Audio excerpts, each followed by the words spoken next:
नातं कितीही वाईट असेल तरी ते कधीही तोडू नका, कारण पाणी कितीही घाण असेल तरी ते तहान नाही, पण आग तर विझवू शकते.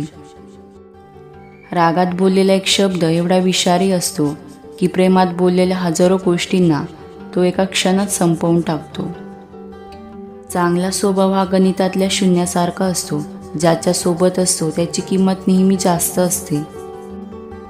नाही जमणार असा विचार करण्यापेक्षा करून बघू म्हणत केलेली सुरुवात म्हणजे यशस्वी होण्याचं पहिलं पाऊल. आपल्या बेइज्जतीचं उत्तर इतक्या इज्जतीत द्या की समोरच्यालाच लाज वाटली पाहिजे. राग हा एकटाच येतो, पण जाताना आपल्यातली सर्व चांगली लक्षणे घेऊन जातो. संयम सुद्धा एकटाच येतो, पण येताना आपल्यासाठी चांगली लक्षणे घेऊन येतो. फक्त निवड कोणाची करायची हे आपणच ठरवायचे आहे. स्वतःला मोठं व्हायचं असेल तर इतरांच्या मोठेपणाचा स्वीकार करायला शिका.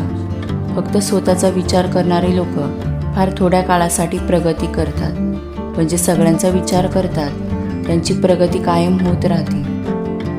काही वेळा आपली चूक नसतानाही शांत बसणं योग्य असतं, कारण जोपर्यंत समोरच्याचं मन मोकळं होत नाही तोपर्यंत त्याला त्याची चूक लक्षात येत नाही. मीठ कशातही टाकलं तरी ते खारटपणा सोडतं का? वापरायचं किती ते आपल्यावर असतं. आयुष्याची चव ही ज्याची त्याने सांभाळायची असते. प्रत्येक व्यक्तीमध्ये गुणवत्ता आणि कमतरता दोन्ही असतात. फरक इतकाच असतो की जो मनापासून बघतो त्याला गुणवत्ता दिसते आणि जो तपासून बघतो त्याला कमतरता दिसते. जीवनामध्ये दोन गोष्टी महत्त्वाच्या असतात, वेळ आणि प्रेम. वेळ ही कोणाचीच नसते आणि प्रेम हे प्रत्येकालाच होत नसतं. खूप दूरपर्यंत जावं लागतं फक्त आपल्या जवळचा कोण आहे हे बघण्यासाठी. आपली पाठ नेहमी मजबूत ठेवली पाहिजे, कारण शाबासकी आणि धोका दोन्ही पाठीवरच मिळतो. खऱ्या व्यक्तीला खोट्या व्यक्तीपेक्षा जास्त आपल्या वागण्याचं स्पष्टीकरण द्यावं लागतं. दुसऱ्यांची कदर करणाऱ्या माणसाला नेहमी कदर नसलेली माणसं मिळत असतात. नेहमी अशीच लोक एकटी पडतात ज्याने आयुष्यामध्ये बरोबर निर्णय घेतलेले असतात. आयुष्याच्या स्पर्धेमध्ये लोक तुम्हाला हरवू शकत नाहीत. ते लोक तुम्हाला तुमचे मानसिक खच्चीकरण करून हरवण्याचा प्रयत्न करतात. तुम्ही जे आयुष्य जगता त्याच्यावर कधी नाराज होऊ नका, कारण तुम्ही जगत असलेले आयुष्य कोणाचं तरी स्वप्न असू शकतं. ज्या लोकांना अडचणीचा सामना करावा लागतो ते त्यांच्या आयुष्यात आणखीनच मजबूत होत जातात.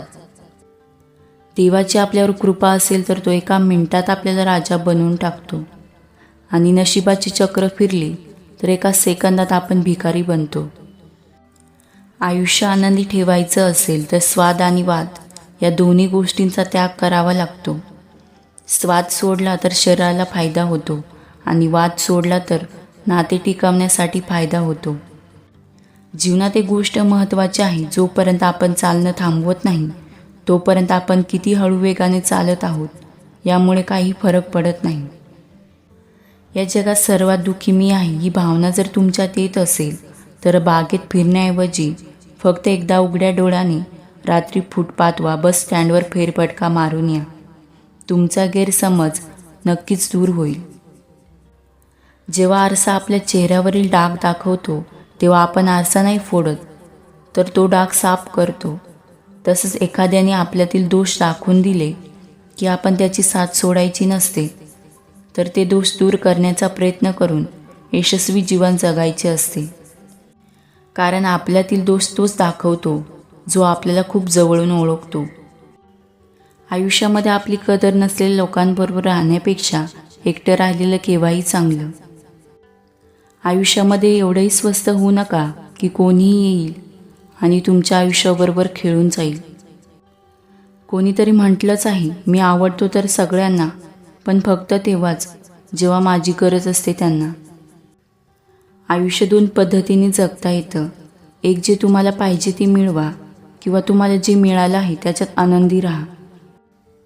कोणी जर तुमचा विश्वास तोडत असेल किंवा तोडला असेल तर त्यांचे आभार माना, कारण त्यांच्यामुळे तुम्ही शिकणार आहात की कोणावरही विश्वास ठेवताना खूप विचार करून ठेवावा लागतो.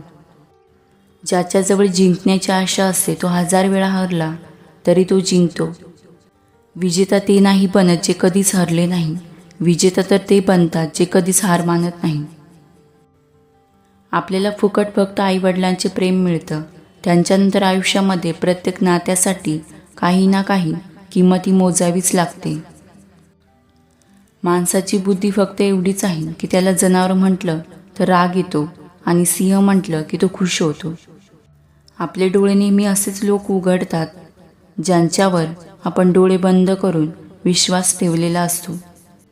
आपले ध्येय भलेही छोटे असते पण ते पूर्ण करण्यासाठी मनापासून प्रयत्न केले पाहिजे. कोणी तुम्हाला काही मागत असेल तर देत जा.